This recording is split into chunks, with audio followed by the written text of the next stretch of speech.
Şu wagt seredimizde köp kampaniyalar bar. Kimler üstünlükli, kimler hiç bilinen o. Yöne şeýle bir kampanya var, iýseňem doýmaýan. Olam McDonald's.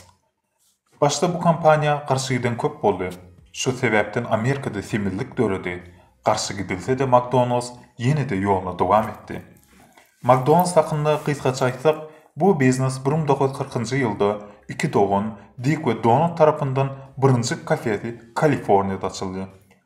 Bu diňe adamlar däl, ýa-da maşynly bilen adamlar hem hyzmat edip başlady. McDonald's gowy dowam etip durka, konkurentler köpelip başlaýar. McDonald's'ın birinji problemasy diňe ýaşlar gelýärler. We ol ýaşlar gapçanaklar hapalaýarlar, oğurluklar bolýar, gapçanak oğurluklar bolýar. Şonda olar bir zatlary üýtgetmeli, düzetmeli diýen pikire gelýärler.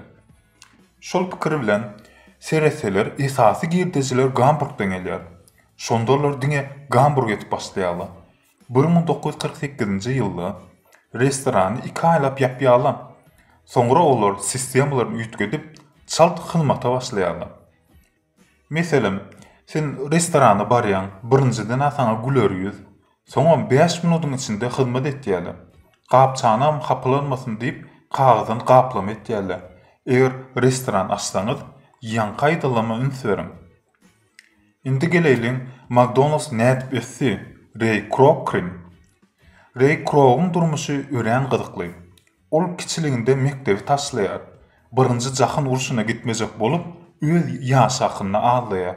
Ol köp işler etip görýär. Daja pianist bolýar, plasma stakanlar satýar. Ýöne Ray Kroc öz durmuşyny üýtgetmegi başarýar. Bir gün Ray Kroc McDonald's'a barýar.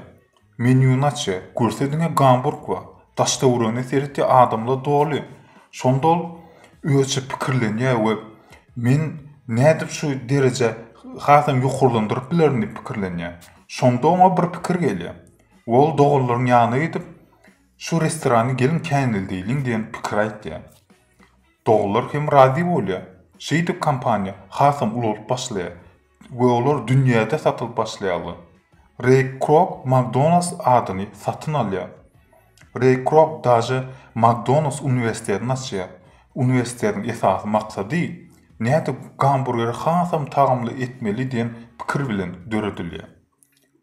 Bu işleri Ray Kroc başlanmakaly 52 ýaşyndadyr.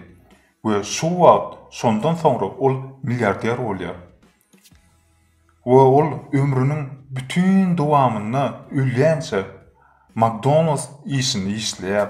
Ol daja maýyp döwründe hem McDonald's işine her gün gelýär. McDonald's ine şeýdip ul üstünliklere ýetýär. Halan bolsaňyz like goýup agza bolma unutmaň. Görüňiz üçin sag bolun.